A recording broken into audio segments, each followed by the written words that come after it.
Bonjour, je suis Marie-Pierre Isabelle. Ce qui m'intéresse, moi, dans l'économie comme science sociale, c'est le fait qu'on puisse prendre des outils mathématiques pour analyser des phénomènes sociaux, des comportements des gens qui nous entourent, des problématiques particulières. C'est pour ça que dans le cadre de mes études de maîtrise, j'ai choisi de m'attaquer au problème de conciliation travail-études chez les adolescents dans une perspective de persévérance, performance scolaire également.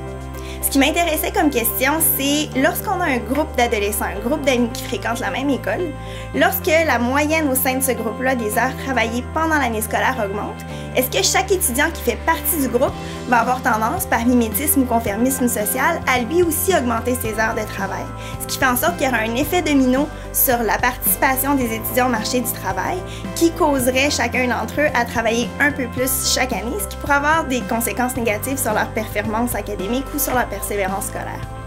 Ce que j'ai estimé comme effet de pair dans le cadre de mes études ou comme résultat de mon mémoire, c'est que lorsque la moyenne des heures travaillées au sein d'un groupe d'adolescents augmente de 5 heures par semaine, donc lorsqu'en moyenne chacun travaille 5 heures de plus pendant ses études, ça causerait un impact sur la décision de chacun des étudiants qui, lui, aurait une tendance à travailler 1 heure de plus chaque semaine, l'effet domino dont je parlais plus tôt.